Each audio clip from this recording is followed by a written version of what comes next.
and welcome to episode 45 of chapter 1. We're already off topic. 3 women, 1 podcast, and endlessly desperately seeking a pronunciation guide for these fantasy books. I'm Mary.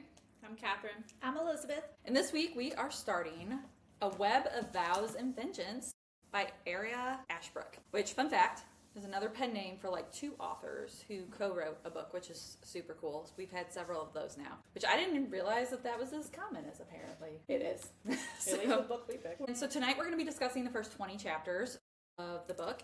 And I'm going to admit, I got sucked in really hard, and I've been unable to put it down. So I'm a little ahead. There's only so much of the unhinged theories I can do. Although, actually, as I was doing the recap, I realized a lot of the things that I have theories on have not been revealed at all. So, like, my theories are still valid because I still have no idea.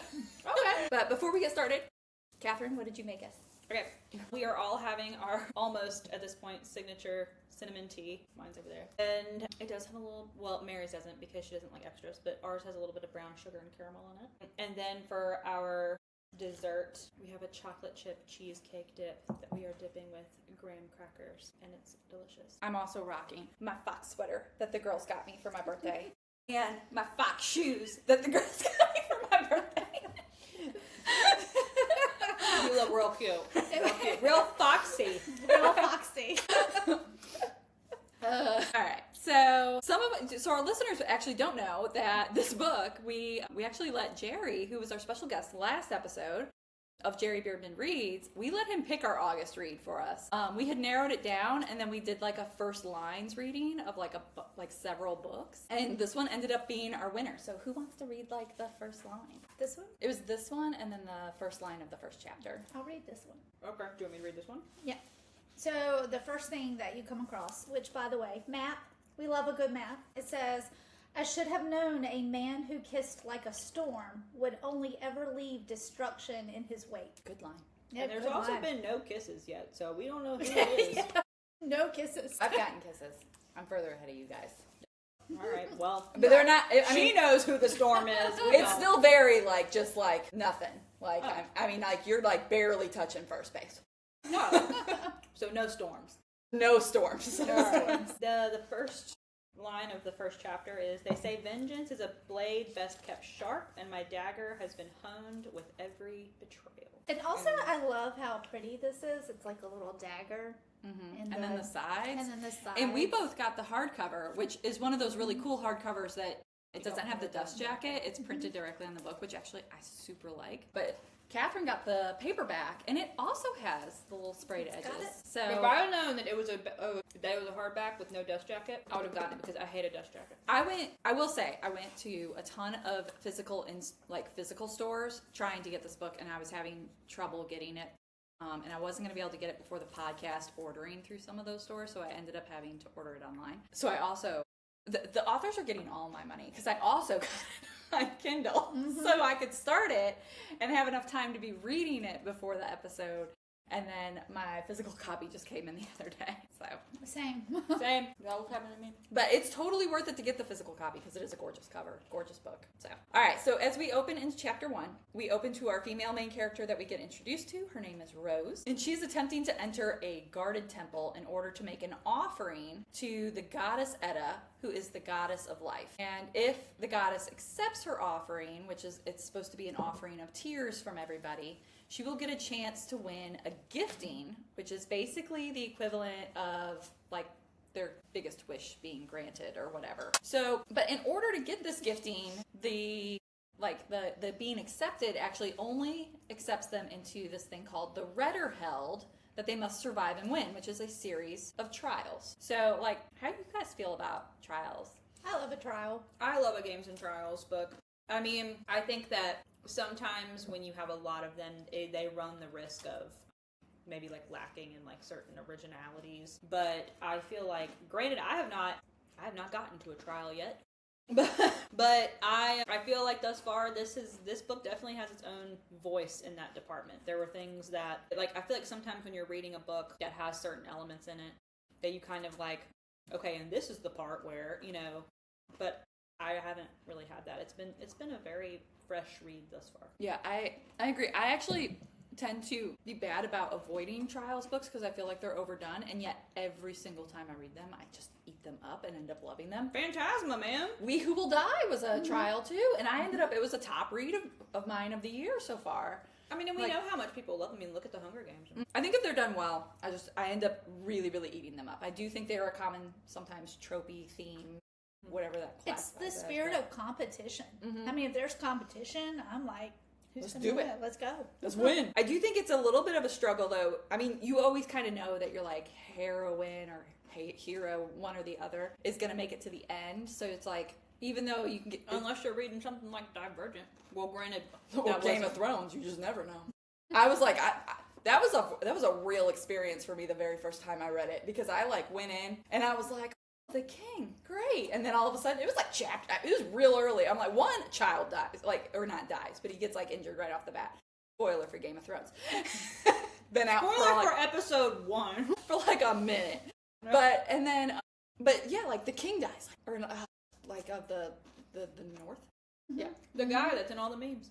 I mean, just like, they're just kicking buckets left and right. And I was just like, don't get attached to anybody. But anyways, so you typically know. So I feel like it takes a little bit more skill to make sure that you keep the reader guessing and keep the pages turning and keep, their heart pumping through all of that, knowing that, like, well, they're gonna make it. Yeah, I will say I am concerned for our girl, though, because She is not well loved. she's not well loved and she ain't got nothing. She has The two one power. She going in with a weakness. The one thing that she had, she blew it. First day, she just got into the building. I know. I bring that up. I was like, we got to talk about this, because I'm like, girl, I don't know if that was the choice. I'm like, all right. Like, I don't stick think to that's the what plan, he girl. meant. When like, use it wisely. She's like, immediately walks in and is like, guess what I've got. I'm like, that was your one move. That was your one move. It's gone. But So as she's trying to get in this temple, the temple is guarded by knights. So like the first, I guess, trial challenge before you even get accepted is to like get in. And the knights have bonded dire wolves, which I wasn't expecting. That was a surprise. But that's different. that they don't ride. That they don't ride. That comes up later because Kior rides his, and everybody's like, And a little everyone's shocked. shocked. Yeah. Because it's like a respect thing. They don't typically let you ride them. Yeah. So, it's different. So yeah, it's definitely little twists on each of these little things that have popped up in other fantasy books that make it unique and different. So the like that first challenge is just entering the temple itself, and in fact she watches one try to get in like attempts, and they fail, and they end up getting like dragged away. But most who are trying to do this are actually people who I was like, I don't even feel like they need it, because it's all nobles and knights and people who, like, the people from the slums ain't getting in. She's like the only one from the slums, and so most of them are wealthy enough that they just have like healers on standby if they don't get in and they get injured or whatever, to fix them up. And then through this, we learn that Rose is living in the slums and is not one of these nobles or knights. And we also learn that Rose is a really good climber. It's like one of, throughout at least everything that I've read, that's like the one big thing she uses to her advantage, is she can climb. And so she does that, and she scales the wall up to a window. And as she tries to climb in the window, she ends up slicing her hand pretty bad as she enters. But then once safely inside the temple, you kind of get Rose having these like memory flashbacks where you get a little backstory from her. So in chapter 2, we learn that Rose wasn't always from the slums, and she was actually from a noble family, and as well as they all... you're starting to learn a little bit about the world. So like everybody for the most part has magic, but they've been stripped of their magic, and they were thrown out of, like Highhold and into the slums 14 years ago. And so you're kind of getting this explanation as the story progresses. A lot of it is like her motivation for why she's even entering this thing, because she's like, trying to like get back her old life. A lot of it later we learn is, I feel like it's like almost 99% about her sister. Yeah. Just her trying to like protect and help her sister and give her sister the life she thinks she deserves. She definitely has some Katniss Everdeen like vibes, which I like, because she's cool. I will say the first like 3 chapters, I wasn't sure how I felt about her as a character a little bit, because she seemed very like, I don't want to be like chip on her shoulder, but she seemed very much like, I deserve this more than anybody. And like, it wasn't until you were getting all of this backstory where you were understanding, you were like, well, homegirl does deserve it. Because at first I'm like, she's kind of entitled. Yeah, well, and I also kind of understood, because like, she's like, these people don't know sacrifice the way that I do. These people don't know, like, and I mean, and that is true, but she also brings up a point later that I thought was interesting, or someone did to her, that technically everyone that's there was also chosen. So it's not like, Edda was like, that's it. Like, there is another 49 others that We're chosen. So And whether or not worthy in Right. some way. Now, to be fair, it seems like The selection process might be a little hanky. yeah, but you know, You're like, Etta, what you looking for, girl? it was just very interesting to like, what's her face? Zara? Yeah, there's like several of them. I'm like, I don't know. Why you here, girl? I'm questioning your judgment. But I did find that interesting when we get to it later when she shows up and someone kind of says that to her, where she has that realization, like, oh, maybe it isn't just me. Mm-hmm. It's like, And also, there was like, it shifts very quickly.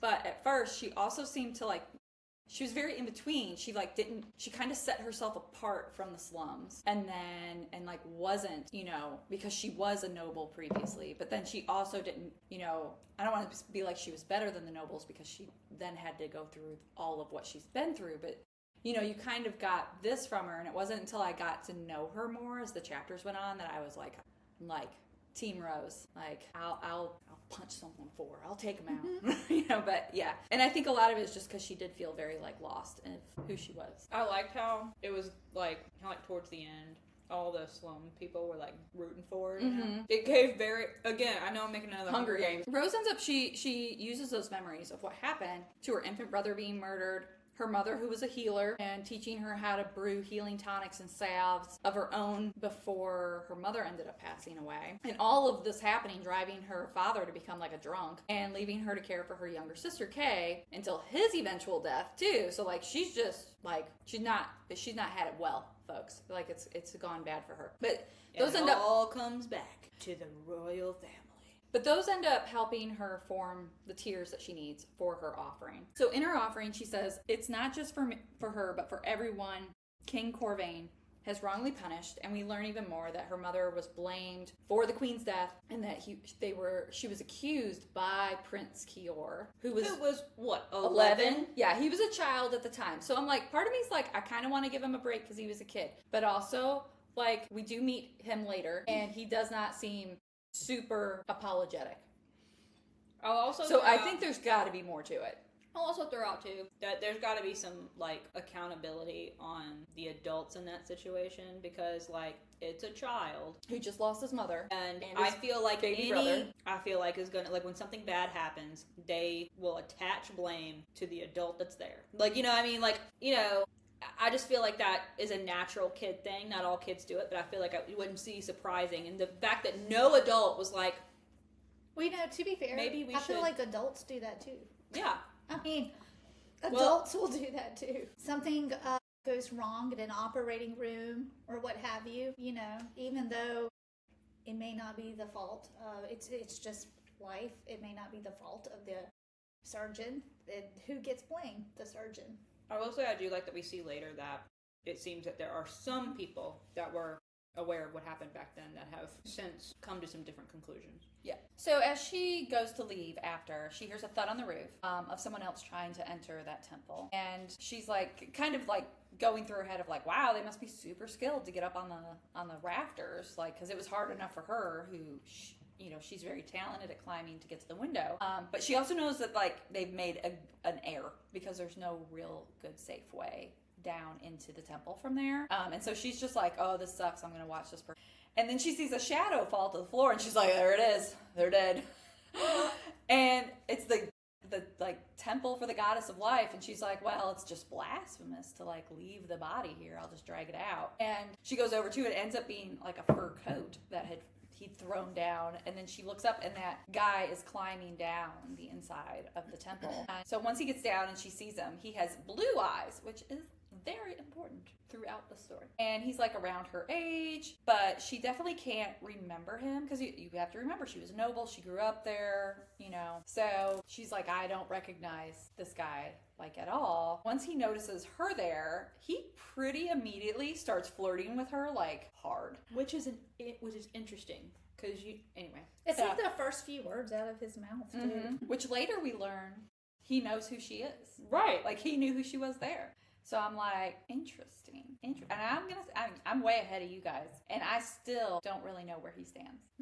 Like I know where it's going, but I don't know why. Like I don't know. This is a common theme. Like you wonder why he's even doing the trials. Like, what could he possibly... I think this is going to be, and we'll talk about it as we, like, wrap up these chapters, but I think we haven't even started to touch on, like, what is actually going on, not within these trials. Yeah. Like, in the kingdoms and in the world, and why some of these people are actually there. I have a lot of thoughts. And none of it.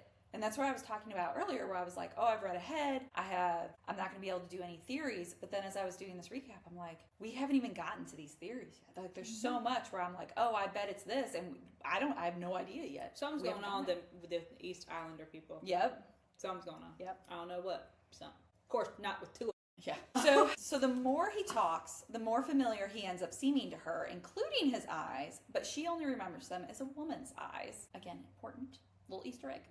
And he realizes why she stayed and tells her that her compassion is what's going to get her killed in the Redder held, and that she's not going to survive the trials and should only just pray to not get chosen. Like, that's the best thing for her. So in chapter 3, she ends up returning home in the middle of the night, hoping to be able to sneak in. But her sister, Kay, is awake because their sick neighbor had been up, like, screaming in pain. And so Rose ends up making her a pain-relieving brew to take over when Kay notices and questions the cut on her hand. But Rose lies and says that she just, like, cut it on a pan and, you know, doesn't want her sister to know what she's been doing. So we learn that Rose is basically living for her sister. Like, everything she's doing is for her sister.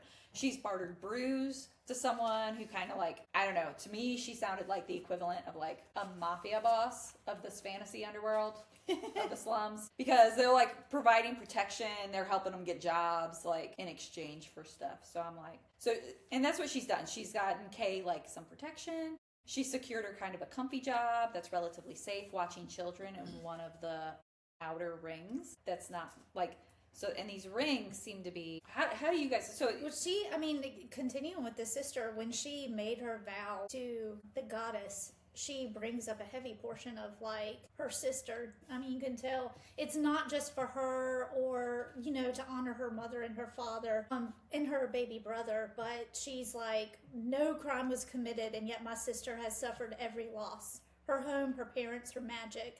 Every day I see her brightness fading a little more, hopelessness creeping into her veins like a plague. She is a lady in her bones and blood, and she... So with the rings, to me, it's I mean, again, you're kind of getting a lot of that, like, Hunger Games, you're getting the dagger mouth, you know, like, all of these very typical things of these class structures where it's, like, in the center is your, like, you know, like, where the king is. And then as you work out these rings... It gets dimmer. Yes, you're getting, like, lower level people the further out you get. I was referring to, like, remember, was it a chandelier or something where, like, it showed, like, the 6 rings? It was, like, some sort of light or candle or something, and, like, the outer rings, like, had, like, no light, and like, the light got stronger as it got into the middle. And you kind of, they touch on that later when they talk about, when she first arrives at Highhold, and she's talking to Jonas, and she's talking about how it's so warm there, and he said it's the like, he's just, like, kind of, like, he don't understand, because he's never really been outside of those inner circles. And he's like, it's the magic. It's all the magic remnants. It keeps everything warm. And she's like, well, it ain't drifting out our way, you know? I do wish they had that in the map a little bit, you know? The rings and stuff, so you can visualize it. They have, like, if you look, if you squint, if you squint, you see it a little bit. I don't even think that's where they are, because the sunken temple is right next to it. They had to travel through the slums to get to the sunken temple. Yeah, you can't really tell looking at the map. It's like... I'm like over here. I'm over here like it's an iPad. I'm trying to, like, zoom in. Yeah, but you can kind of see the rings. Yeah, a little bit. Yeah. So obviously, outside of, like, even these rings, that's where the slums are. Like, they don't even get considered a ring. They're just, like, out there. So, and I think a good summation is the author's line that says, "At least there's equality in the slums, where we're all equally fucked." So, like, I'm like, that's pretty much a good equivalent of what's happening there. A good view of it. So Rose takes that brew to her neighbor, who is dying, and her husband offers them bread in exchange, which Rose takes. Again, you see where Rose doesn't even take any for herself, because she knows that everybody's basically starving, so she leaves some for them and only takes enough for Kay. So we're clearly getting, like, through all of these little things, like, the sense of life in the slums. The people are cold, they're all starving, they're all dying. And it's super dangerous. So, you know, you get this, like, stark difference of where they came from and then, like, how far they've fallen. as well as, Rose's desperation to kind of save her sister from this life. So then we go into chapter 4, and it's the next day, and they're at the market, and it's clear that at least in the slums, there's like no love for the king over there at Rohelm, because there's like shouts calling for his death. Yeah. I love a market. You love a market. I love a market. And I know it's like the slums, but I don't know. For some reason, I'm just thinking this like cozy like farmer's market. Well, you know what? It's just really cold. Slums. I think of Aladdin for some reason. All of the markets are like Aladdin. Riff raff. So Kay mentions to her sister that they're announcing the Retlings today. Like she's very excited for it, and she's hoping she's going to hear like some names of people that they knew back from their old life when they were nobles. And Rose is like just kind of like having to play it off of like. Really? Like Rose, super shocked. Didn't know that was happening. Rose is like, don't you have to go somewhere? Yeah, she's like trying to get rid of her. She's like, isn't there something you had scheduled at the house? Like you could leave. And of course, like Kay's like, no, man, I want to know what's happening. This only happens like once every bajillion years. Yeah, I know. Like this is once in a lifetime. So they're met there by their friends, which is Reuben, who Rose has been carrying on this kind of like casual hookup booty call situationship with. And then his friend Peter, who is just like oddly cold and standoffish and also bears a distinct tattoo that looks like smoke. I feel like that's going to be important. I also feel like all of those things are going to be important because why did we mention Peter? He's such a, like, this is the only, and he's like a I said, blip on the radar right now. I'm going to tell you guys, I'm close to like the 50% mark already, and Peter has not popped back up, but I 100% expect Peter to show back up because why would we mention him? And his tattoo. And his behavior. It's difficult to place a finger on exactly what it is that I don't like about Peter. Perhaps it's the way he walks around with his sleeves rolled up, his swirling tattoo of a coil of smoke on display as if he needs to prove his manhood by unnecessarily exposing himself to the cold. So Reuben is also just a little bit mysterious as well, even though he's obviously warmer to them and friendly and they've been carrying on this relationship. He also has kind of some mysterious stuff going on, and I feel like he's going to end up coming back too. Because she describes him as a little bit detached and that like he holds back parts of himself. And when they're trying to discuss like that they have like missed being together and being able to hook up, because she's been trying to get in the temple for several days, and when they're discussing when they can get together again, he says he's going to be busy for the next few nights without elaborating what he's doing. And, Rose kind of mentions in her head, like, nothing good happens at night, and she's not jealous, which does give us the idea that, like, it's not a love match. Like, this is very much just, like, two people passing some time. Friends with benefits. Yes. And so I'm not sure if the authors put that in for us to make sure that we knew that they definitely were not in love. Or if it is leading up, it's a little Easter egg leading up to that. There's a little bit more to like Reuben that's happening and he's into something else. My personal unhinged theory for this one is that I think they're doing some kind of rebellion. Oh yeah, same. Like we have no chat of a rebellion. There's been no mention of one, but I feel like there's something much bigger at play. They're gonna pop up again for sure. Especially with the little bracelet, like how they're. How did he have that? Like, how does one get power in a little stone like that? Do you know how awesome that would be for all the people that were stripped of their powers? And if everyone in the slums had power and what they could do with that. But it's a one-shot power, so it's not super helpful. But it is interesting. Like, where did he get it? For now, like. Yeah, where did he get it? Yeah, where did he get it? So Reuben's power is like warmth, like, and is it fire or just warmth? It's a little confused. I think just warmth. Just warmth. I think it's kind of what it gave. And then Peter's is illusion, which is interesting. It can definitely, because once she gets, you guys haven't really had to deal with her yet, but she has someone that does illusions. That's another Retling with her, and it's a pretty powerful skill to have. So Rose does make it clear that, again, that she's just not jealous of Reuben at all. She cares about him as a friend, basically. So the first name gets called for the Retterheld, and it's Jonas Larathan. And again, we don't have a pronunciation guide, so just bear with me on all of these names. And he's the son of a noble who was friends with their family from before, and one of the only ones who continued to visit them after they'd been stripped of their magic and their position. So, like, Rose is pretty happy with this, like, that she might get to see him, because like that might be someone who is okay Like, because she knows she's not going to be held in esteem with the other nobles and stuff. But that one might be okay. And then Rose is like called immediate. Her name is called next. And her sister is like not happy with her. She's livid. Yeah. So in chapter 5, Kay is arguing with Rose about why why she would do such a thing.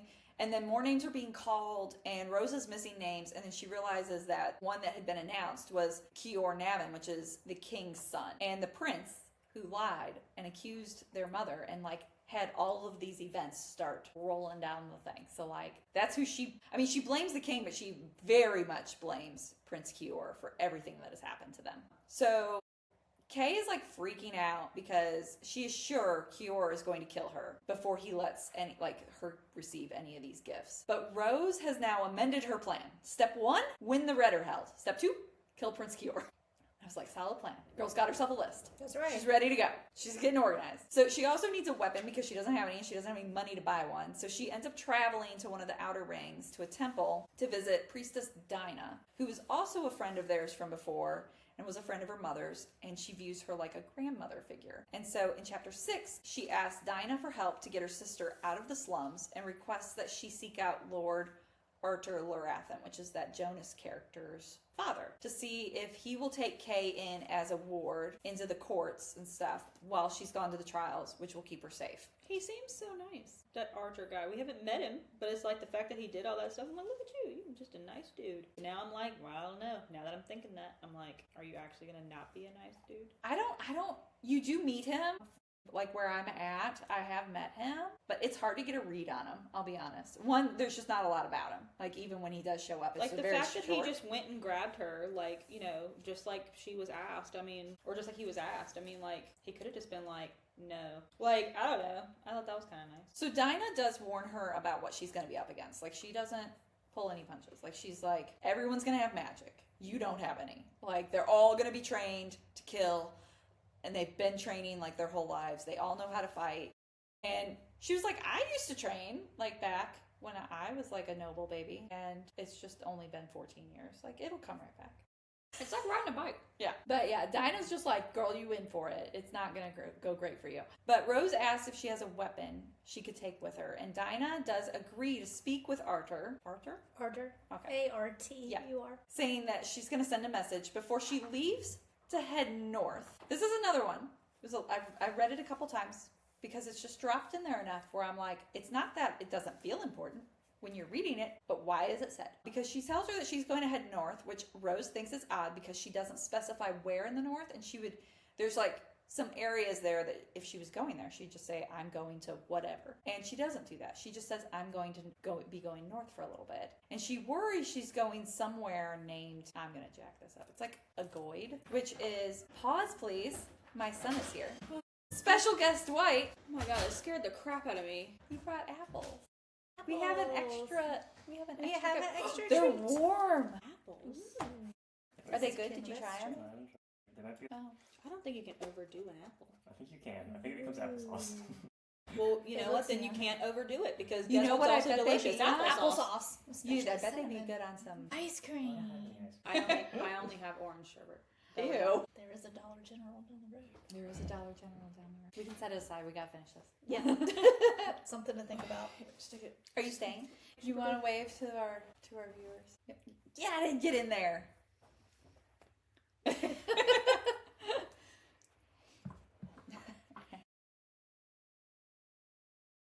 So Dinah's saying she's going to go to the north, and she doesn't specify where she's going. So Rose is worried she's going to go to this place called Agoid. Where is it in here? Like, right there. Sure. Agoid. Agoid. A-G-O-Y-D. Which is described as that no ground in the kingdom has drunk more blood than the land south of the Colton Mountains. Okay. So it doesn't seem like like a vacation spot, right? Agoid. So I'm not 100%. Well, there's the Colton Mountains. Okay, So, somewhere in there. It's up there. oh, there it is. It's, Oh. yeah, in Marathian territory. There's Agoid. Well, it also looks like there's like nothing around it. It's above the Very waste. I wonder if that's the Lake. Borderlands, because we do get a little bit of talk about like one of the knights, why she's there, you know, because her sons are on the border, and I wonder if that's along that same area where it's just really dangerous. Well, yeah. So, okay. But we do know that there's knights there dying, okay, and we know that they're battling something, it's on the border, but we have still not learned what. We have not been informed what is happening with that. So we'll get to all that. But like, there's a lot going on in this kingdom we haven't been told as the reader yet. So we're going to have to wait, I guess. So Dinah does mention that she won't be returning until at least her second trial, and tells her that she needs to stay alive until at least then. And she ends up giving her a pile of clothes and dresses that she says has just like been left there for the balls. And they're like really nice quality, but they are dated because it's stuff that's been kind of left there. And of course there's going to be balls. You can't have fantasy books without a good ball. Without a ball. I love that though. I know it's probably cheesy and girly, but I'm like super girly. But I always still it's the same thing. I eat love those a good up. Party. I'm like, what's she gonna wear? Speaking of, how are they gonna do her ball, hair? Come to our ball. Because you know she gonna be the prettiest one, the belle of the ball. Equinox Chapter 2. Her outfit was actually September 26th. pretty different. I liked that. If you can find fan art of it, and it's pretty legit. It's pretty cool. I like how they did the slits. Yeah. So she also gives her the satchel, which Dinah tells her not to open it until she gets home to see what's inside. Kind of like, you know, acting kind of paranoid that someone might be looking in. So you're like, kind of like, something she gave her she's not supposed to have, I think. And immediately I'm like, what's in the bag? Right. I'm like, what's in the there? box? Was that ludicrous? Have y'all seen that? What you got in there? Oh, yeah. That's her. What you got in the bag? I think of the movie Seven. No. Where Brad Pitt That's is not the one. what's in the box? It's his wife's head, if you want a spoiler. What's in the box? So, back in chapter 7, back home, Kay and Rose argue over Rose entering the Redder Held. And Kay asks about Kior, and Rose says it's been 14 years, and he's just not even going to remember me. Like, he's not going to recognize me. But she actually... Again, she's like lying to her sister because she distinctly remembers his face and his brown eyes. And she kind of has this memory of her mother helping the queen during childbirth. And then the queen asking for her to help the unborn baby who was struggling over herself. But then the prince claimed that the queen begged for her life as she was dying. And the mother like refused her and just delivered the baby. And the baby ended up coming out with like a cord around its neck and like deformed and didn't make it. It is. Twisted limbs. I don't know if maybe I'm a different kind of person, but when I was 11 years old, I was not really like taking stock of the color of people's eyes. Like 14 years later, I remember his distinctive brown eyes. Listen, like it's for the plot. Yeah, there was a lot. The fact that they were they in the room when all this was happening? I mean, she's very descriptive. I'm just commenting on the sheer, like... Yeah, I'm like, why are kids in the room? Most of all, I remember the venom in those eyes. At 11.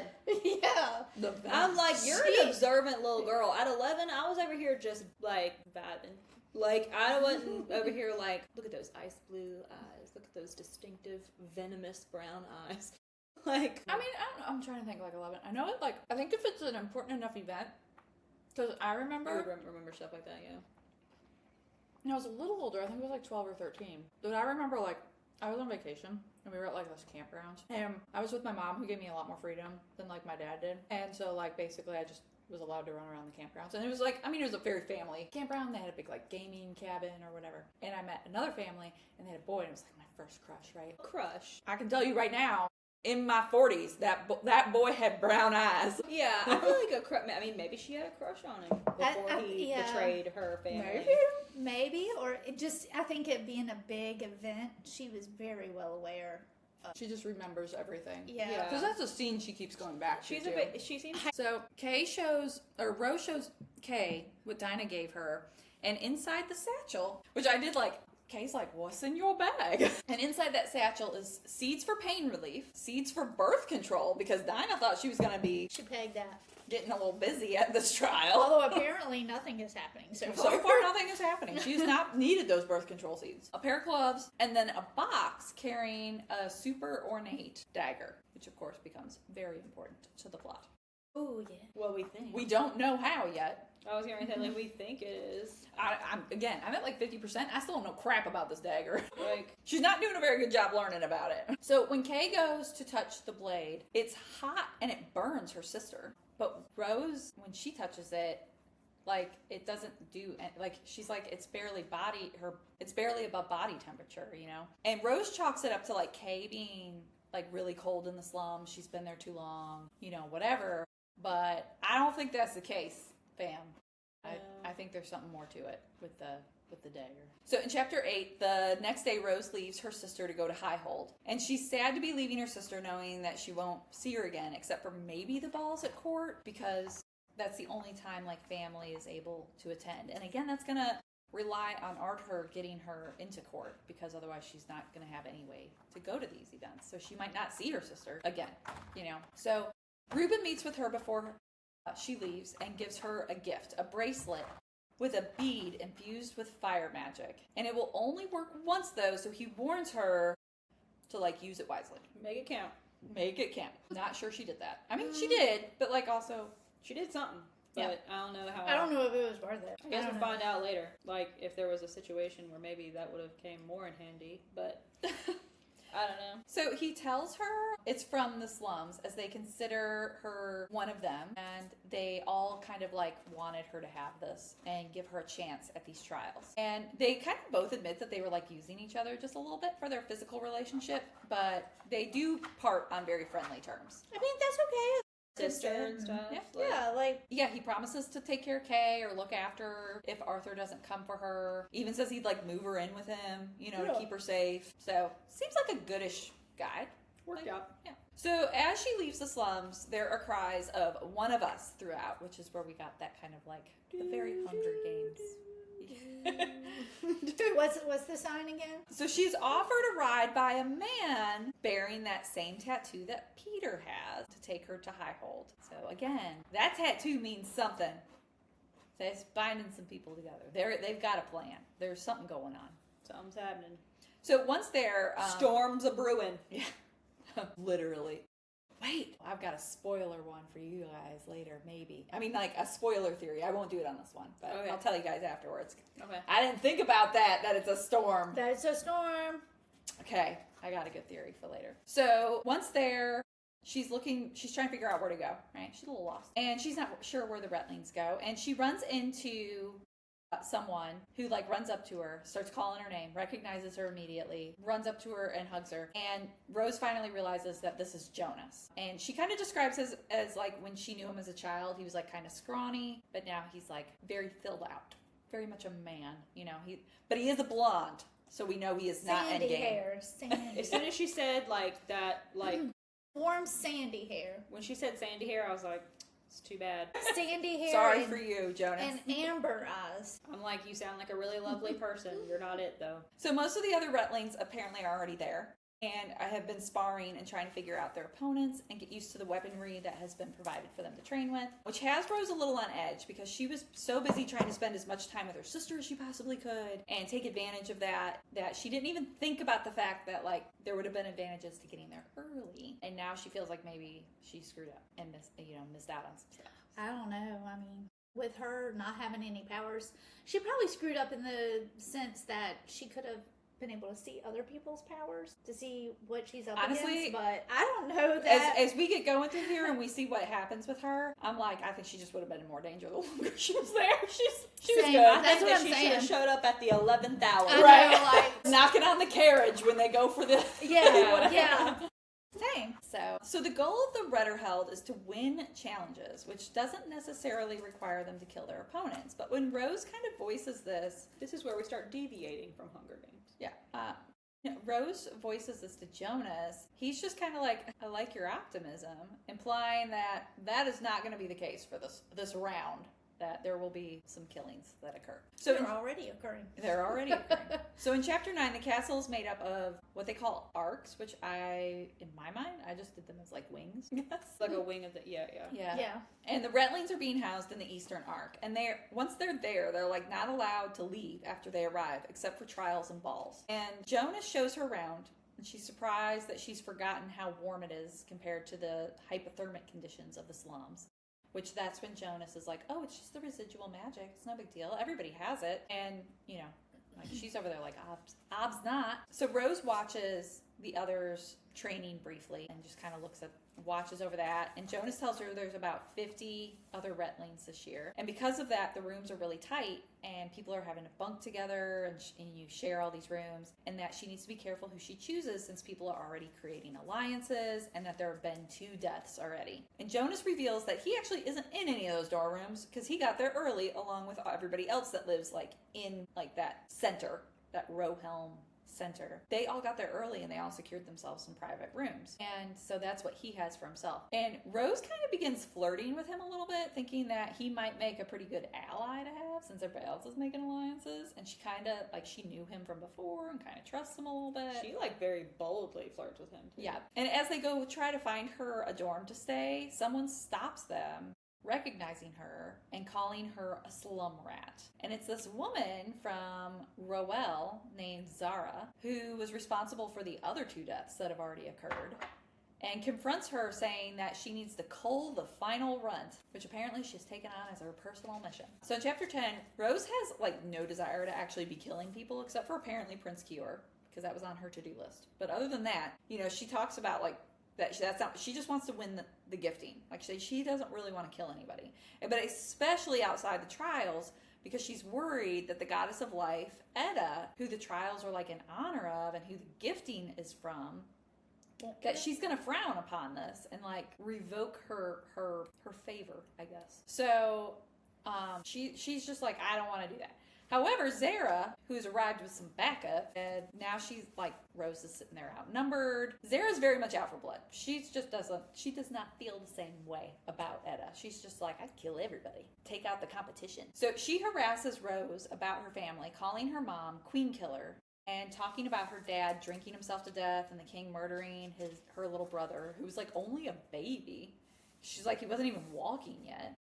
As a punishment, as well as them being stripped of their magic and like, you know, banned. So Zara's power is to pull up old wounds, which clearly she's quite good at on the emotional level, but also she can do it on the physical level, and she is able to make that cut reappear on her hand that she had from getting into the temple, and she also makes a burn reappear that she had that she couldn't even remember. It was like, she was like, it happened sometime this year, but she had like burned her leg really bad. So that ends up happening. And after exchanging some verbal spars, Rose realizes Zara fully intends to kill her. So she's like, I gotta do something. And that's when she breaks out that bracelet. Which I was like... It felt too soon. Yes. I'm like, girl, you literally just got that. I get why she wanted to take things into her own hands, because she didn't want to be like known as the girl that like was hiding behind someone else, because Jonas was like wanting to take care of it for her. I get that. But she was really going to need to stand on her own in trials. So like, I was like, I don't know. But you know, this is kind of when I started liking her, because she used her words, and she didn't immediately just like, I'm gonna fight back, I'm gonna throw daggers. And right, all she this. tried to reason. Reason, and then, you know, to bring it down a notch. Yeah, but and then when she knew that this is not how, like, she's Sarah like, this is not de-escalating the situation. She had some good little quips, you know. She's not a like, hothead. She was like, I'm going to eat you alive, right? She was like, cannibalism too? And, you know, kind of picking on her, you know, kind of standing her ground with her words there. Until, you know, she couldn't anymore. Like, she had to do something. I feel like she's not a hothead. Like, she doesn't have, like... Things make her angry, sure, but like I feel like she does think, like, she doesn't strike me as like mega impulsive on. I went back and forth on the bracelet. I was shocked she used it already. Happened, because I was like, girl, I'm like, you just got it. You just got it. I was like, because I kept thinking it's gonna come up at like a really important time. We're only like, on page 59. But I'm like, she just blew that thing up. She was like, you know what? We're just going to use this. But like, even that decision though, she thought about it a lot. Yeah. There was a lot of like, okay, I think I might have to use, like, you know what I mean? It wasn't like. I think in some ways this ended up playing. I mean, once she was backed in a corner, I get it, girl. Mm-hmm. Like, you had to do something. You had to defend yourself, and you don't have a lot in your repertoire, you know, in your little toolbox to do that with. But also, I think in some ways it worked to her favor, because she had a crowd. She'd drawn a crowd at that point, and the crowd, if they knew her, knew she'd been stripped of magic, and now. Some of them were like, holy crap, where'd this fire come from? Exactly. So if they didn't, like, a lot of them appear to not know anything. Because I think the way the bracelet was made is similar to the way Jonas later wards her door, which is using lesser magic. They don't ever say, because we don't know where the bracelet came from or how it came about. But I'm betting it's a form of lesser magic. So a lot of people don't really understand it because it's frowned upon. It's considered lower, like, you know, it's just not classy. We don't use that. So I think some people are, like, wondering if she maybe has some stuff happening. Like, you know, she's a dark horse. They just don't know what to think of her now. Like, it might have helped her. I don't know. But someone ends up coming up and extinguishes those flames with wind magic. And Zara, who is just covered in, like, really bad blister burns, is taken to the healers. And now Rose realizes not only is Prince Kior her enemy, but now she's gained quite a few more. So, like, she's got some people gunning for her. So in chapter 11, Zara threatens to kill anyone who bunks with her as she leaves, which ends up making Jonah kind of, like, pretty immediately offering her his room, which was sweet. Jonas, you just kind of go back and forth with him. He is the Dane Atos of this book. Like, I don't think he's a bad guy. I just think he's also, like, a limp noodle. Like, he's just a soup sandwich. Like, he's just wishy-washy. Like, he's just trying to play. I think he tries to do all right the cards. thing, but He's pretty tone deaf in a lot of things, for Yeah. one. But I will say, I'll give him credit here, where Dane, a lot of times in Fourth Wing, he wasn't super loyal, even though he acted like he was. It does seem, at least thus far, that Jonas is willing to, like, go to bat for her, even though she is I can held see in that. such poor esteem. I don't know that Dane would have given up his room. Because in No. Dane, he was like, Well, his thing was rules. he was rules. He was Yeah. a rule follower. As where Jonas, I feel like he will look after her as best as he can, but when it comes down between the two of them, he's going to choose himself. Like that's and I do believe that, like, would have. I don't think Dane would have stood next to Violet in front of a king that hated her. Like, I don't think Dane would have done that. I think he would have. Really? Mm-hmm. I don't think he would have said anything. I think he would have done what Jonas does, which is, like, try to play both sides and smooth everything over. Maybe. I will say, you do have to go up that rickety spiral staircase, which honestly seems like the most dangerous thing for her. That thing is like a whole death trap. And throughout this whole set of chapters, even through, like, where I'm at, which is way ahead, those stairs are a real problem. I do feel like spiral staircases, rickety or not, are only really all that great in theory. Because I've been up several spiral staircases, and they are always frightening. There's never a time where I'm like, I feel really secure. So, inside, Jonas looks over all of her injuries. It gets a little flirty. Telling her to seal healer, but Rose says she can manage and drags out all her brews and salves of her own making that she's packed for her supplies. And she asks Jonas about his power, which he does eventually reluctantly kind of show her, which he can basically, like, blind someone with white light, which is super disorienting. And It's like flashbang. yeah. Boom. But it only works on one person at a time. So, like, helpful, but also limited. Limited. Yeah. But again, Rose is thinking, like, hey, we could be good allies. You could use your, like, little special skill, and then I could beat them up while they're disoriented. Because that's all she can do. So Jonas leaves saying he's going to see her later at the ball that is being held to celebrate the start of the Redderheld. And so chapter 12, Rose decides to grab something to eat before the ball and sneaks down to the kitchens. And she hears laughing inside, and she's like, oh, I don't know about this. And she goes to leave. But then they call out to her, letting them know they heard her outside and that they aren't a threat and that there are pastries. Which, honestly, I like this. This was good. This you're was gonna a good kidnap favorite. me? All you gotta do is tell me there's pastries Yes. involved, and I will be there. Like, hey, you. I will there's be in the pastries. creepy white murder van. I'll just be like, are there pastries in it? Man, a bear claw sounds good. You know, that's how you Books, trap us. Pastries, puppies. We say like the white van and everything, but I feel like the adult version is the timeshare. You want some free pastries and a puppy? Just come listen to us This about the timeshare. timeshare. Sure, okay. So You leave there and you're, like, committed to something you never really wanted You're to like, be I really committed just to. wanted the pastry. I just wanted I own croissant. now I own 1/23 of a condo. I only wanted a Danish, and I get 2 days on the beach a year for the low price of $50,000 a year. For the low price. So inside the kitchen, there's 5 people gathered. You have 4 men and 1 woman, and they immediately put her at ease, talking about how they don't like Zara because she killed one of their own from their group the day before. So she is introduced to the leader of their group, which is Benny. And his magic is sight, and he can, like, slow things down as he's watching them to see all the details. And then there's the only girl there, which is, Linos? Well, she has a C. So, okay, so the good thing is the main character has a hard time pronouncing her name. So the brunette woman introduces herself next, pronouncing the first sound of her name with a liquid noise somewhere between a C and an L. And then this is where our main character says, sorry, did you say Kleinos? Or maybe Klinos? I don't know, but Kleinos is how I read it. Anyway, she goes, better to ask now than still be pronouncing it wrong in a week's time. So she repeats her name. And it's still with that C and L combination. And she's like, don't worry, you'll get the hang of it. She winks at me, freckles scattering across olive skin as her hazel eyes gleam with mischief. So, we don't know.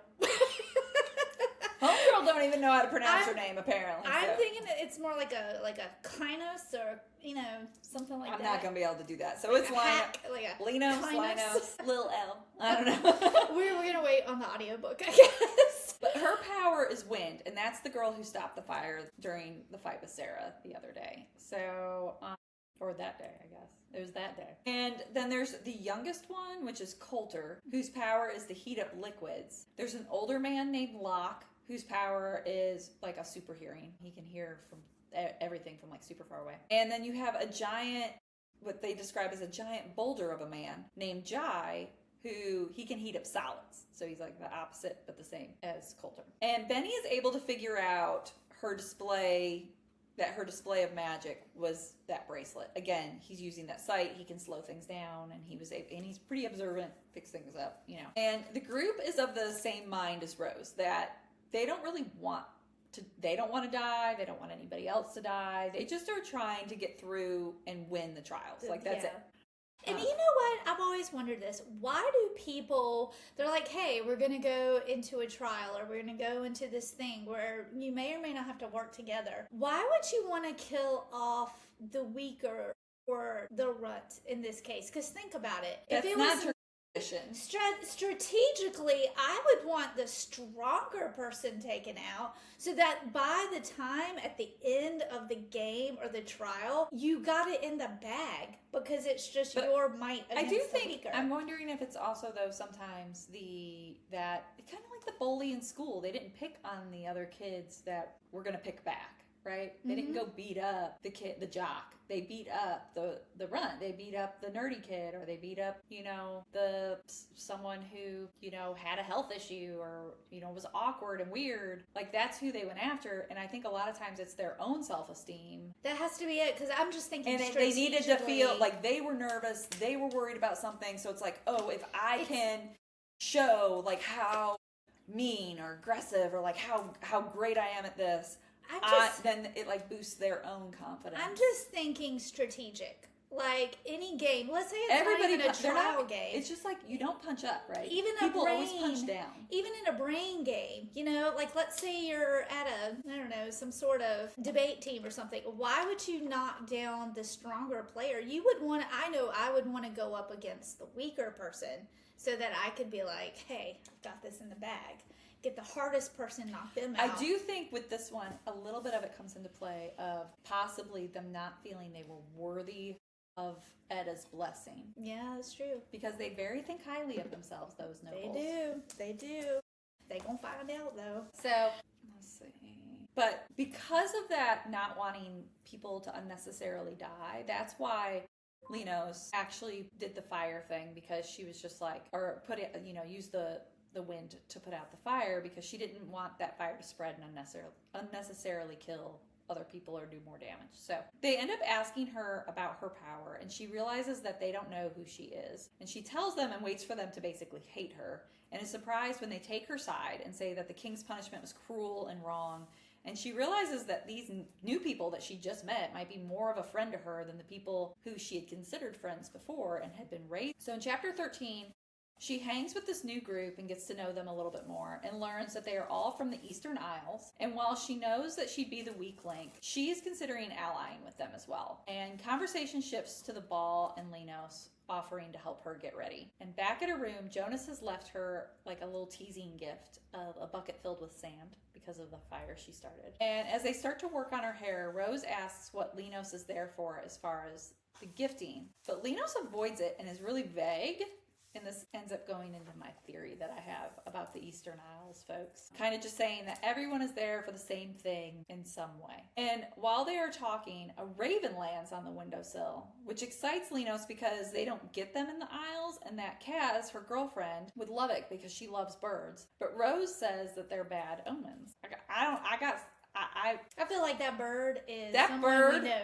I feel like there might be shapeshifters that we don't know about. I just don't know who the And bird it's one is. of them's a raven. At first I was thinking maybe the prince, but I feel like he's the storm. He's the lightning guy. So then I'm like, well, can you have more than one power? Because wouldn't it be something if he was like spying on her? And how did he get to the roof? And if he was a raven or shapeshifter, you can't use your power to get to the tower to do the thing. So I don't know. My theories are not fleshed out. I'm like arguing with myself about who the raven could be. I feel like the raven is someone. I feel like it too. I feel like it's So- not just a bird. But I'm like, okay, It could be. I could be completely wrong. It could just be a bird. But I feel like it's not just a bird. I feel like it's not. And this book is dedicated for those that dream of lightning. And I'm like, I feel like he's the storm. Like, and so the question is, does he shapeshift? I don't know. I don't know. So Linos ends up talking about Kaz and how they were best friends as kids and then they fell in love. But she's been gone for 4 years and she thinks she was sent somewhere since her power was useful and that she might not ever see her again. So again, this also plays into my theory because I think personally the Eastern Isles people are there doing some kind of spy work. I don't know if they're part of a rebellion The or what. tattoo, I wonder if maybe they're working with people in this. Why do they have Locke there, who's old and can just hear things? Mm-hmm. Benny, there's a lot more to Benny we don't know about. Mm-hmm. Because everybody recognizes Benny, but they're not sure from where. That's right. That's mysterious. And he always answers in a very vague way. You know Yeah. what ravens can do? See They can see. really well. Maybe Benny's the raven. Maybe he is the raven. It's always funny. Like Benny is the one that's like, probably just remember from one of these things we've always had to go through. Yeah, he one? Yeah. It's always very vague. Like we're like, where do I? But they recognize him. Like, you have a familiar. It's really intriguing. I wonder if Benny's like the ruler of an opposing kingdom or something. Maybe in the Eastern. Or like a prince of an opposing kingdom. I don't know. I don't know. There's something going on, man. I don't think we have all the pieces to the puzzle. We do not. Well, let me tell you, we solved a And are murder the other night. We did solve And- a murder. We can solve this. with our brains united, we can do anything. So Lena says she knows that what her gifting needs to be, but sometimes wishes if she wins that she could get Kaz back, implying she is not doing this for herself. So I think that whole group too came, and if they win the gifting, they've made some kind of agreement for whatever their goal is. Yeah, I think they all have the same goal, I think so too. but they were not forthcoming in telling her what that goal was. No, but they seem to like her and do well by her. They just have not let her into the loop. Yeah. Yet. So in chapter 14, Linos helps Rose pick out and alter a dress since hers are beautiful and of like this very nice fabric, but they're just dated. So they end up making this big dramatic slit that ends up showing off her legs and revealing some like leather fighting shorts underneath that she's wearing. Which, minor spoiler, does end up becoming her signature look throughout what I've read so far whenever she Okay. has to wear these. So as she gets dressed, she sees the raven has again returned. So once dressed, she goes to the kitchen and runs into the same man from the temple with blue eyes. He says her name, which surprises her because he knows who she is, and says, everyone knows the daughter of the queen killer. And he flirts with her again, and she says that she isn't there to make friends, which he agrees, saying she's there to die. And when she tells him about her sending Zara to the healers and being able to hold her own, he appraises her a little differently, saying that maybe the rose has thorns, which becomes kind of like her new nickname with him. Thorn. I don't know how I feel about that. I mean, I guess it's better than Little Thorn. It's probably better than like flower or some crap. Yeah. My little thorn. I don't know. Petal. He's not doing that. So she meets with her new friend group, and Benny is clearly dressed in nicer clothes than everyone, and which again makes me think that Benny is definitely, there's more to Benny. And they head into the ball where they find Jonas, who attempts to clumsily compliment her, saying, you know, like, oh, you scrub up well, and then immediately is like, oh, I didn't mean about, like, because you're from the slums. Which, He does do that. He He's just- like, flipping he really out. puts his foot in the mouth, yeah. Jonas is introduced to... He's like, how can anyone live here when they're traveling through the slums? And she's like, well, she's like, the smell. Jonas is introduced to that Eastern Isles group, and Jonas asks if he's met Benny before because he recognizes him, which Benny, of course, shrugs it off, saying that, oh, he's just been dragged to these events for decades. I'm sure that they've crossed paths. But as they move to into the ballroom, Zara's there, which they were all kind of thinking she was safe from because she figured she was going to be holed up at the healers for a while. So in chapter 15, the healers have done miraculous work, and while she's got like really angry burns covering her skin and like half her hair is missing off her head, she's walking around. She's doing really well. Which there was like mention that like they hope no one gets injured because the healers were drained because they had like bribed the healers to just keep working on her. And then her brother Shim is also there, Zara's brother. And as they move to avoid her, Benny begins quizzing Jonas about who's their biggest competition, which has Coulter kind of complaining because he's young and like he's never been to anything like this and he just wants to enjoy it and not use it as like a training session. So Locke offers to kind of take him around the ball and let him enjoy it, which works in his favor since his gift is hearing and he can kind of like be eavesdropping on everybody and getting the gossip. And Jonas explains that the knights are tough and well trained, but the best one is Grenda. And she is the second oldest in the trials and has 2 sons stationed on the border, which is a death sentence. So if she wins, her gifting is to bring them back home alive. And then there's the nobles. Prince Kior is obviously the strongest, and he's been trained by Zell, who was the youngest ever commander of the army. And now Kior has that role. And he's bonded to a direwolf who also, they say that bond is like super kind of rare and strong. It works over miles. And that he has very strong magic. And when they ask about the magic, Jonas just kind of does, don't worry, you'll see it. Like, you're not going to miss it. Storms. And there's also rumors about how strong his bond is about him riding. That's where we get the rare riding. No one rides their dire wolves, but apparently he does. And that's weird there. So, in this fantasy world. So he goes through the other nobles' powers. And Nathan is the oldest, and he's a fire wielder. Nasira is a healer, and she can cauterize wounds. And Clade, who is Nathan's sister, also can do that. There's Yiva, who's an ash weaver, and Pen, whose touch causes blisters. And Rose asks about someone else that she sees kind of standing off away from everybody. And he tells her that's Estelle, whose sister has been stripped of magic for getting pregnant without blessing, which everyone figures there's more to it. And Jonas says later, he'll talk about it later because he worries about being overheard while they're there. And then we get introduced to William, he calls Jonas his brother, but he's basically one of his father's wards, and they begin chatting and just whatever as the king shows up. And the king makes this like big welcoming speech that gets interrupted by someone who comes drunkenly staggering into the ballroom and makes this huge scene. But everyone sees him and like goes really quiet. So you know it's someone important. And he seems pissed that there's like this whole party going on and complaining that like how can you be partying when there's soldiers out dying? Asks if like the king has even mentioned them. So it's very clear the prince is not like loving daddy either, because we figure out that's who that is. And the king laughs it off and says that maybe the alcohol is too strong that night. And Rose finally sees who's making the scene, and it's that same blue-eyed guy from the temple. And Jonas sees her staring and tells her that's Prince Kior. So that's when we learn. And she's like, it can't be, he has brown eyes. And that dude has blue eyes. But apparently after his mother died, he had them changed, going to all the priestesses. Very controversially changed. Mm-hmm. Yeah. It's like a whole It was scandal. a massive scandal. That's what Jonas says. Yeah. So he apparently got all these charms to be made to make it permanent, and now they look like his mother's eyes, which is why she remembered them from being with a woman. And is irreversible. Mm-hmm. And his father's pissed about it because apparently they wanted like brown-eyed kings or something. Because it was like he'll be the first blue-eyed Morathian king for centuries. And I was like, I don't know what the I version of racist is, but that just feels like it. So Feroz is freaking out because she's been kind of lusting after this guy because she keeps like going on about how hot he is. And that's her enemy, her arch nemesis. And so she's also like really mad that he got accepted into this because she's like, he doesn't need anything. He's a freaking prince, right? So she looks at him with hate in her eyes, and he ends up just looking back at her amused and then walks over to her. So in chapter 16, Kior asks if she's spoken with his father, saying that he's sure he's just dying to get to see her. And he keeps trying to rile her up. She holds her tongue and like refuses to respond to him.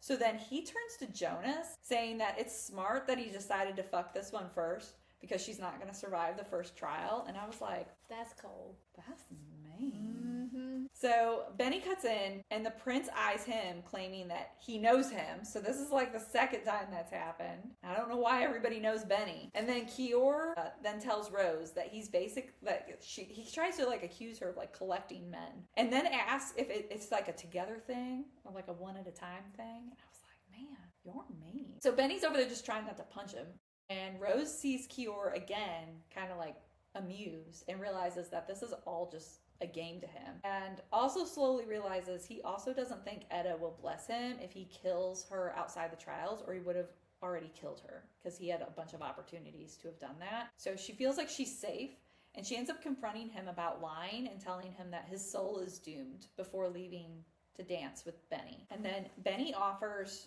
for them to work together and become allies, which she accepts. They offer the same to Jonas, but he's like really hesitant to like make any sort of alliance with anybody because he doesn't want to make enemies. So Locke ends up returning, and he's got some gossip, and we learn that that girl that was stripped and banished was pregnant with the prince's baby, although they do say it's just a rumor, but also that the baby died and didn't make it. So the king begins to make the rounds, shaking hands, and he makes it to Rose and claims that Etta's blessing seems to be blessing even the most unworthy this year. And Rose asks if he's questioning the goddess's wisdom, which he says no, but he's also like super sexist because he's like, since the goddesses are female, they're easily manipulated and like overly emotional.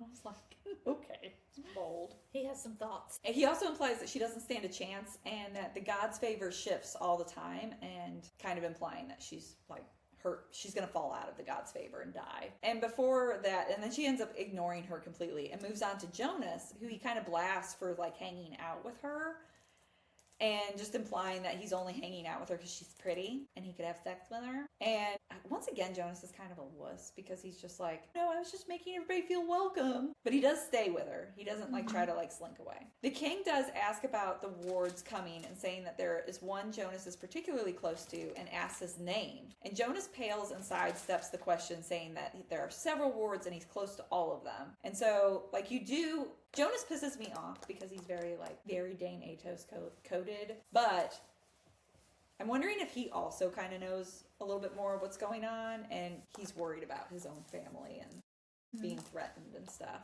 At the very least, he seems to know not to trust the king. Yeah. So in chapter 17, she sees someone help Kior from the ball, and she's caught Kior staring at her all through the evening. She leaves right after Kior leaves, and Jonas insists on walking her back to her room. At her door, he ends up warding that door to allow her to enter.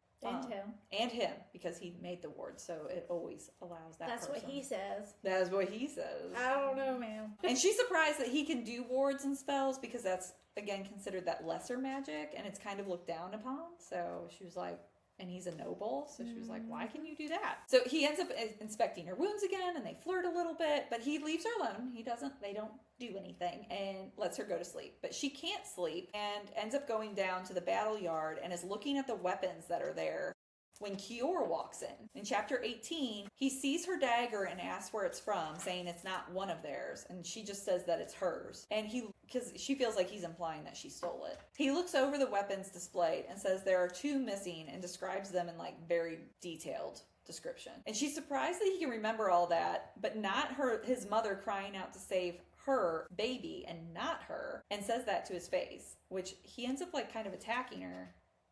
He just like puts his hand on her throat, slamming her against the cabinet, but doesn't like actually choke her or hurt her. But she goes to reach for her dagger, and he tells her where to stab him to kill him, and tries to goad her into killing him to take her vengeance. There's layers to this man we don't know yet. Because why is he doing that? So he ends up letting her go and tells her if she knows who stole the blades, to tell them to return them. And again, I think this is important because it comes up later. Mm-hmm. And because I think he's secretly trying to help her. Yeah, because he thought she took them. But I mean, I know he's treating her like, in some ways, he's like treating her like crap and says mean things to her, but also he seems to like be trying to help her. So she gets ready for their inauguration and dresses in furs and fighting leathers, and then they do these like painted sigils all over themselves. And she meets with the others to travel to the sunken temple, and she notices Jai has one of those stolen blades that Prince Kior was talking about. And she calls Estelle over, thinking that they're going to be able to connect over their like shared injustice, and offers to let them share a carriage. And Jonas agrees for them to all temporarily work together, and joins them as well. Linos asks where her and Jonas went after they left the ball, and mentions that Jonas actually never returned to the ball. And then that Raven shows back up again. Mm-hmm. Then in chapter 19, Jonas reminds them it won't be much blood to seal their participation in the trials, and tells Rose to use her already injured hand, which ends up... This is where Rose starts to get rubbed the wrong way by Mr. Jonas. Because she's like, I know you're trying to help me, but I'm also not an idiot. Like, I know that. And they are discussing family, and Benny asks how she used to be a noble, and says that her father was, and Estelle just is kind of a bitch about it, and under her breath says barely. And then everyone looks to her because they're like, what did that mean? And so Rose explains that he was a bastard, but also really, really powerful with his magic. So he was still accepted as a noble, even though a bunch of them still held it against him because he was a bastard, apparently like Estelle does. And then Estelle also mentions that he married for love, which apparently didn't help him either. And then Estelle's treatment clearly irritates Benny, which makes Rose like him even more, because even though he's like clearly very much a noble, he does not seem to care at all about her past. So they travel through the slums. Jonas remarks how bad the smell is, and then immediately apologizes to Rose again because he's an idiot and just keeps putting his foot in his mouth. And Locke can hear, after they descend underground, he can like hear as the carriages are stopping, and he's like letting them know that they're arriving. And once they're there and everyone gets out, Jonas asks for a minute alone inside the carriage, in which he apologizes again for him, and he apologizes for Estelle. And then they enter the sunken temple, and once inside they get welcomed and are like kind of being given like commands of like what to expect and what to do. And Rose can't see, so she ends up climbing a wall and sitting on a ledge. And Estelle had previously complained about sharing a room with a crazy lady from Durain, and Rose is able to spot her, and she becomes important later. So just keep Crazy lady? the crazy lady. Well, Yeah. Durain is like... So keep her. Durain is like not that far from Lakewood. So it's only like right there across the river, or lake rather. And then the speaker is the man who helped Kior from the ball, and she learns that speaker is that Commander Zell who trained Kior, and that him and another commander, Holden, is going to be responsible for all of their training. And he reminds them not to speak a single word once they're in the sacred space, because the punishment is to have your lips bound together, 1 stitch for each word, and 1 year of punishment, or like 1 year of imprisonment for each word. And Sarah asks why he's not in the Retterheld, which he has a response on page 128, where it was like, why aren't you in the Retterheld? There you go. From my experience, he says, one who cannot find happiness within the gifts that they have been given will struggle to be satisfied by more. Now, unless there's a question that actually has a purpose, let's get that blood drawn. So basically, if you can't find happiness with what you already have, then you're not going to be satisfied. Rose really interpreted this too as like she felt like she was the only one there deserving. I mean, it's kind of unfair. I get it. I'm with her in that same thought, because she's the only one there that doesn't have powers, but at the same time, she doesn't know the reasons for the other people needing it. So she comes down that wall and is stopped by Holden, who obviously super hates her and her family. And I thought he was going to be the chill one. Yeah. And he seems to also be really mad. I think he tried to get in. It's never said, but I think he tried to get into the Retterheld and wasn't accepted, and he's jealous. I think so too, because that Zell guy had to like answer for him because he seemed angry. Yes. But when he was first talking, I was like, oh, he seems chill. And then he got like mad at the question, which, to be fair, rude question. But like, it's kind of like asking like, I don't know. It's just kind of personal. It's like maybe, like, I don't know. Well, it's Sarah just being a bitch, I think, too. She's right. like, yeah. Well, he's like, you knew my parents, talking to Holden, and he's like, he scoffs, and he answers with, to think the goddess chose the offspring of the bastard lord and his witch wife over ... Yeah. He was cut off. And she was like, over you. And Holden also implies she's going to die during those trials, and that he's like got his fingers crossed that she's going to die. So like, I was like, what a jerk. People are rude. In chapter 20, which is our final chapter, inside the temple, the priestess announces that they were judged worthy by their tears, but with blood will determine if they remain worthy, which is much to everyone's shock because everyone assumes they're like in, that this is just like a formality. And by worthy, they mean alive. Yeah. So the first retling is called forward to kneel and hold out their hands, and the priestess stabs a dagger through their hand, and Rose realizes that the dagger is the identical twin to her dagger. Through the back of their hand, which I felt was arguably Worse than like the front. Like, I don't know. So then and obviously the dagger's magical because then that retling walks away and his wound is basically healed and it's barely bleeding. So like something's up with these daggers. So he walks away, he's like barely bleeding, just like has like a scratch. This kind of continues the same way with people walking away with various things from like the same thing, like barely a wound, a scratch, to some people are getting like pretty significant streams of blood coming out. But they're okay. Then Jai is eventually called forward, and he's got that stolen dagger on his belt. And after the stabbing through his hand, he's bleeding pretty profusely. Like they describe bleeding out. Yeah, they described it as like a river of blood just rushing from him. Streaming with a torrent of blood, coloring his fingers, his nails, and even his trousers. It pours like a river, staining the sand beneath his feet. So he ends up wobbling as he's trying to walk back to them, and then he just eventually just falls over and dies. And Coulter, the youngest one, and he viewed Jai as his mentor too, he screams out, and at first it's just 3 words. Well, actually, Well, first he it was says one no. word. One word, then he adds some. And then he added a lot. And then as he's getting drug away by the priestesses, then he adds a lot. He because says he's like no. starts begging for his mistake. Please, no. Then the next page is the rest of his. Oh my goodness. And then it was like a sentence. Okay, so you count. So we're at 3. And so we don't know if this is going to count as one word or two. Benny's yeah. So I didn't then mean to disrespect them. I didn't. Please believe me. I think it ends up being like 16 words if it's just the words. It's but 16 if it's 19 if it was. Yeah. If they count the. So he's going to get words. anywhere between 16 to like 19 stitches in his And mouth years. and years. I'm like, dude, does he eat through a straw? Like, how's he going to? So, yeah, poor Coulter. At least he's young. But yeah, so they lose count of how many stitches and years he's going to pay with. But it's going to be a lot. And then Kior is called up, and he walks away with a thin trickle of blood down his wrist. And then Rose is called. And that's the end of our chapters. We don't even get to know what Rose happens. We always pick a cliffhanger, apparently. I know we're good at cliffhangers. So next week, we will be covering chapters 21 through 40 of this. And hopefully we'll get to our... I mean, I know because I've read most of these chapters already, but we're going to get through the first trial, which will be exciting. So we stop at 41. Yes. What are we thinking so far? I like it.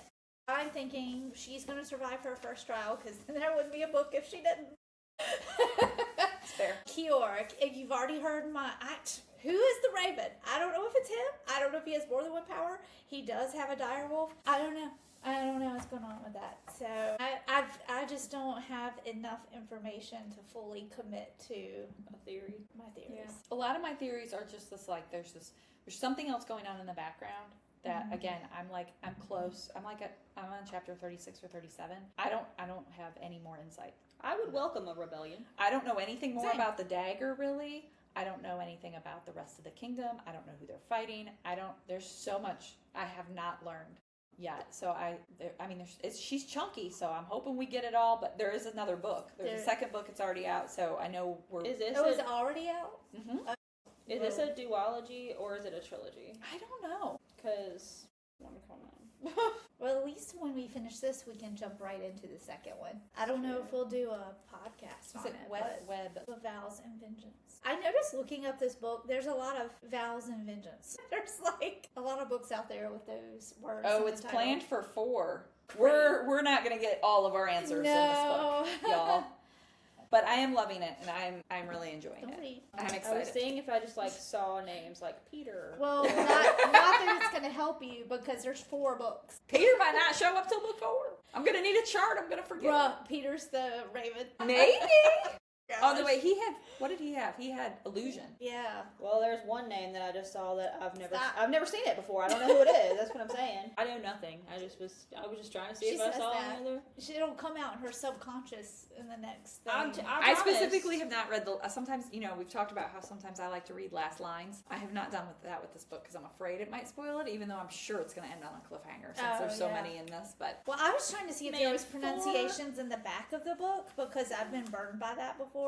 And then I was like, Yeah, there's not much to the back. there's It's like you get the author about the author, and then you get like if you Yeah, it was enjoyed like the a chapter story, and it's at the end of the book. I almost read the last line because it's like at the end of the book. it's like about the author, and you go, maybe there's that. It's not. It's Yeah. the end of the book. So A Web of Vows and not bows, vows, not bows, vows, and Vengeance 3. Do we know anything about the third one? so I really like it so far. I'm excited to see It's coming out. what's coming up. It's coming out in October. Well, and the The second third book's already out. I 'Cause will I'm be gonna- jumping in. I feel like I'm going to be reading these back to back. Same. I'm addicted. The third I'm one comes same. out October 1st. Nice.